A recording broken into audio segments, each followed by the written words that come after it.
Bienvenidos. Estamos junto al doctor Luis Ocio Sanginés. Bienvenido, gracias por aceptar la invitación. El doctor Ocio ha sido vicepresidente de la República en el periodo de 1989 a 1993. Ha sido también parlamentario, diputado nacional por Potosí en el periodo de 1984 al 88. También ha tenido una carrera de dirigente estudiantil en la universidad.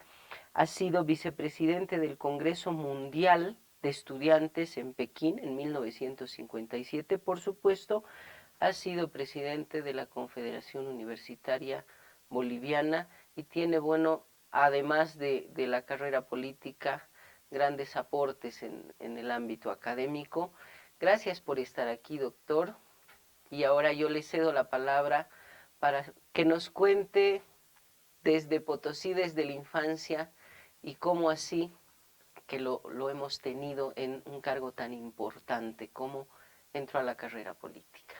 Un saludo cordial a usted, al equipo con el que trabaja y mi felicitación por la iniciativa inédita, desde luego, y que tiene el interés de un tema que tiene que ver mucho con los bolivianos, por su historia, por su naturaleza y por todos estos hechos.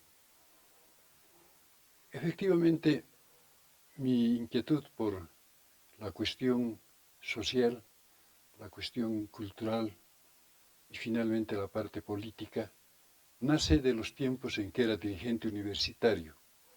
Como dirigente universitario principal tuve el honor de representar a nuestro país en un Congreso Mundial en Pekín en el año octubre de 1957.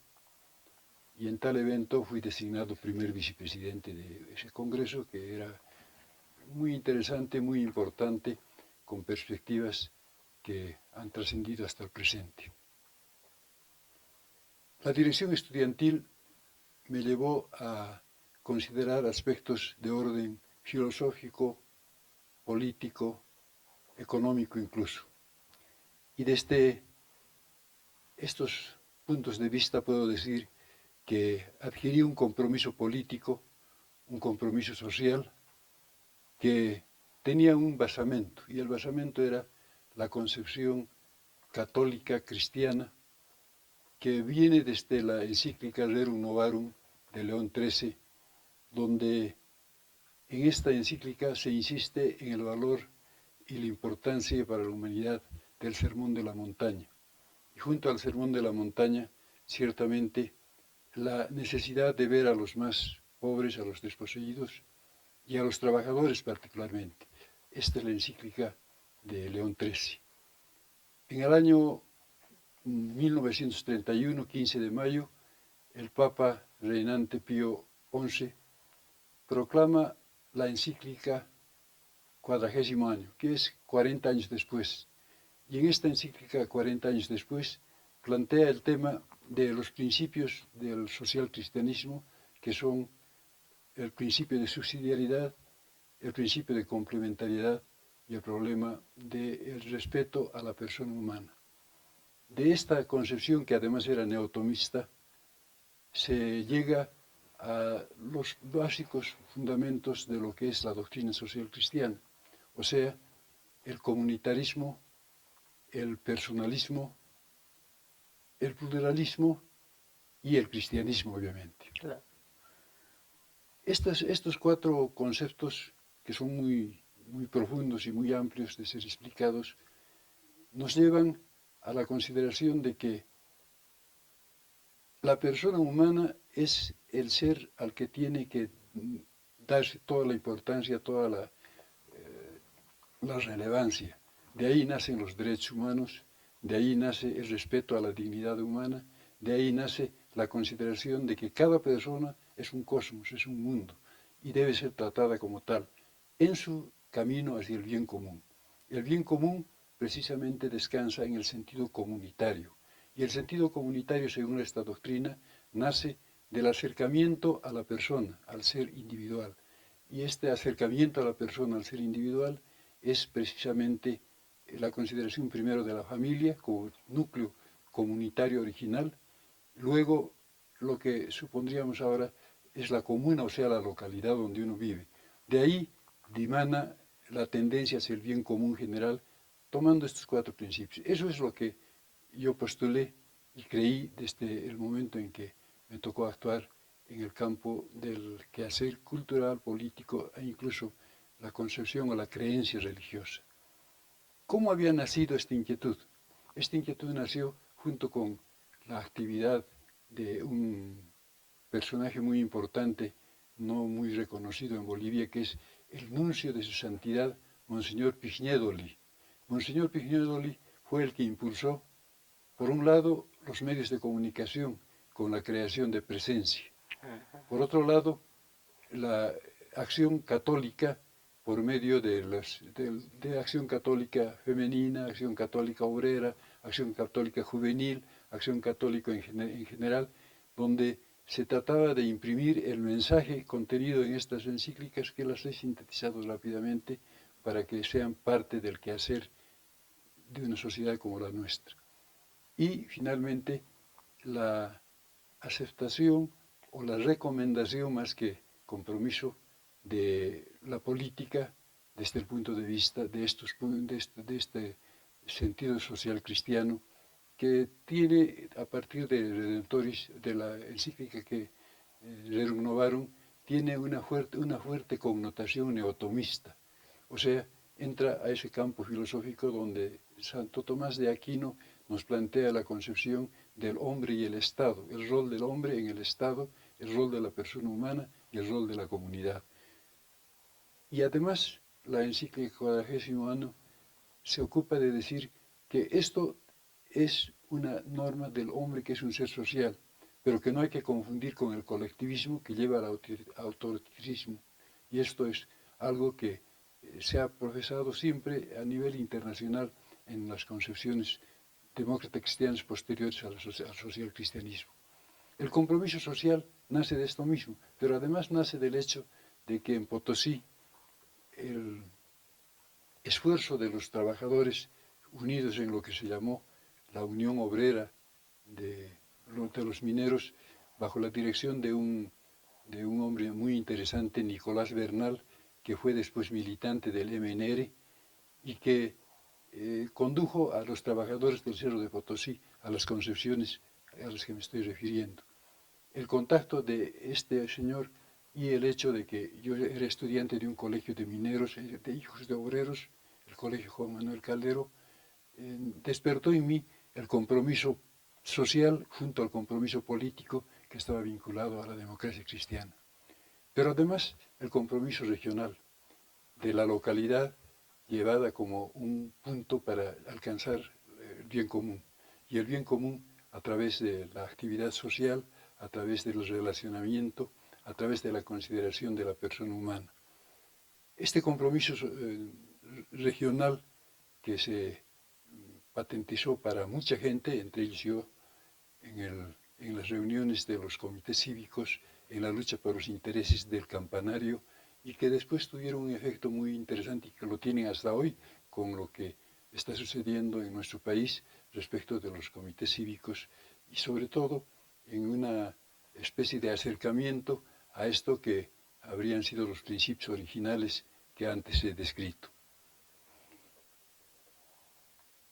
Sobre esa base, obviamente, y actuando ya dentro del Partido Demócrata Cristiano, del cual llegué a ser presidente después de Remo Di Natale, hay un punto que no es muy conocido, y es que en la primera comisión para la redacción de la Ley de Reforma Agraria actuaron 2 dirigentes muy importantes de ese naciente social cristianismo o democracia cristiana. Estas 2 personas fueron Remo Di Natale y Raimundo Gregoriú, que prácticamente constituyeron con los marxistas que en ese tiempo estaban actuando en la comisión, entre ellos Ricardo Anaya, constituyeron el núcleo donde se redactó y se planteó el tema de la reforma agraria bajo la presidencia de don Hernán Siles Suazo.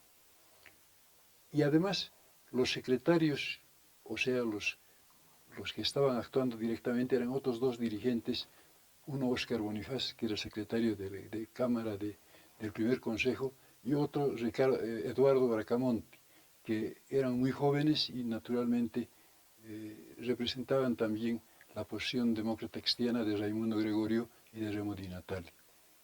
En ese tiempo yo era dirigente estudiantil, de manera tal que la actividad era del conjunto y ya vinculado a las respectivas y diversas organizaciones.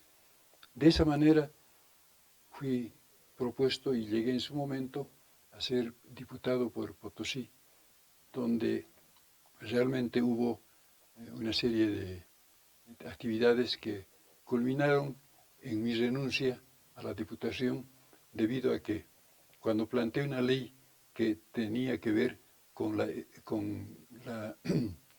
con el impuesto a la coca que producía los yungas, porque era aceptada históricamente, y yo planteé un proyecto de ley que se le ponga un impuesto a la coca, en primer lugar. En segundo lugar, que se ponga impuesto a quienes tenían tierras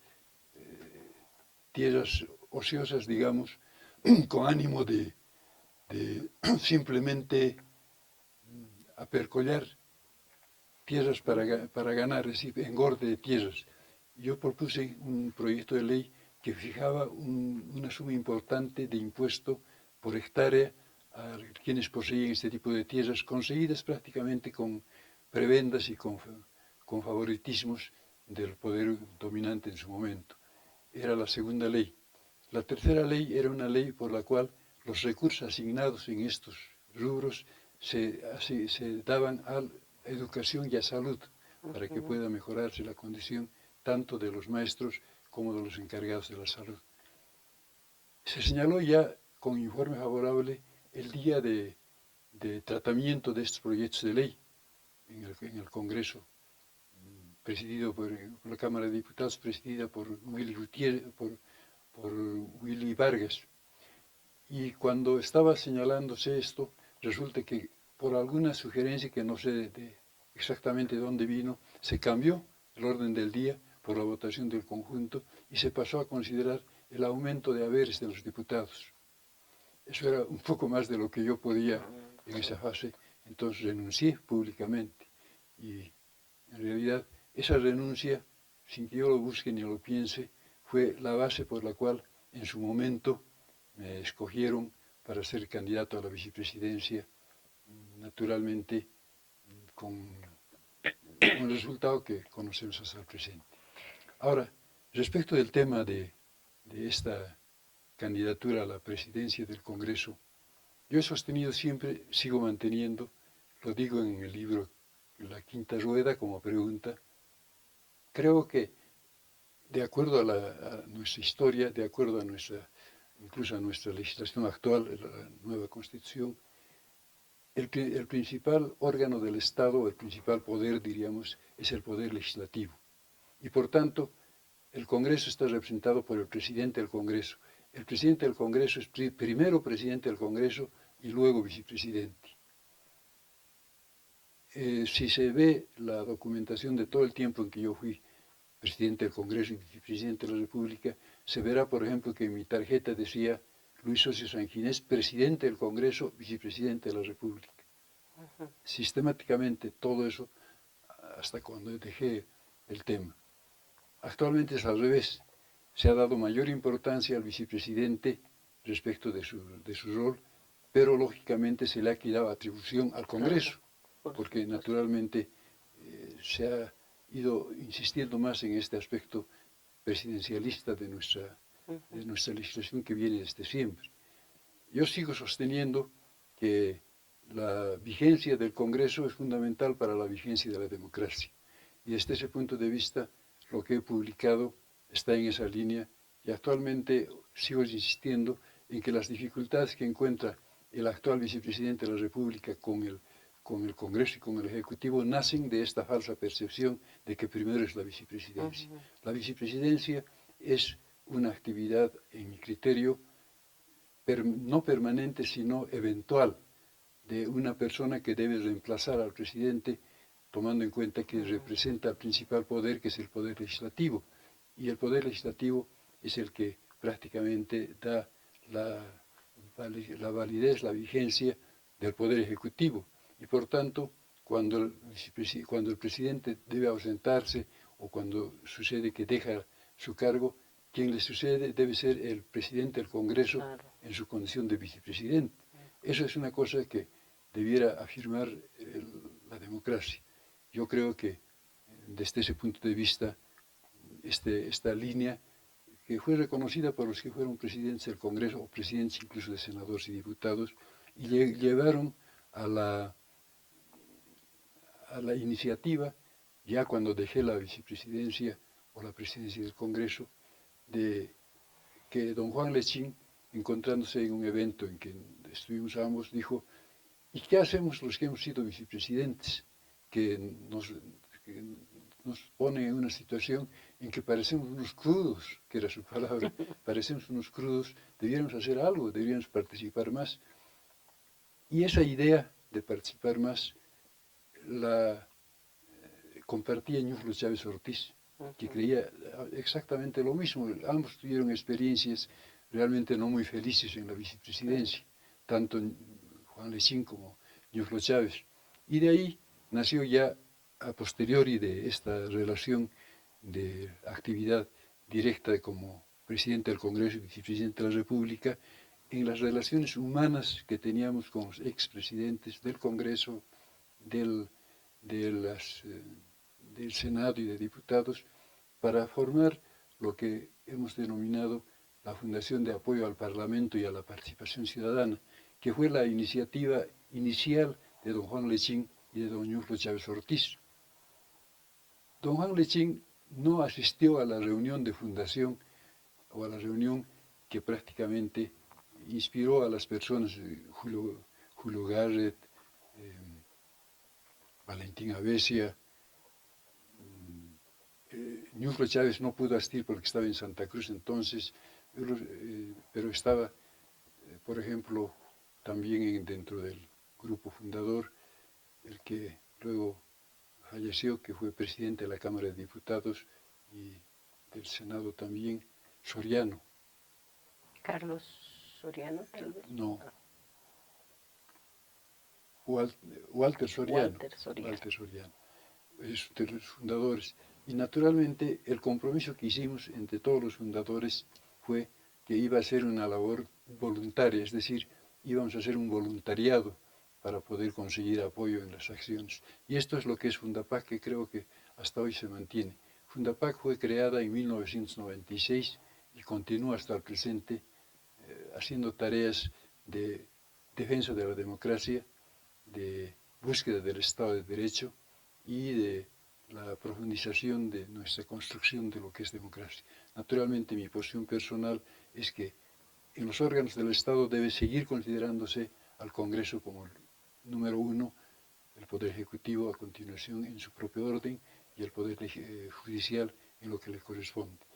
Evidentemente, esta posición no es compartida por las autoridades actuales de gobierno, por la naturaleza del gobierno que tenemos, pero creo yo que a la larga va a tener que imponerse una nueva visión de lo que es ya algo que viene de antiguo.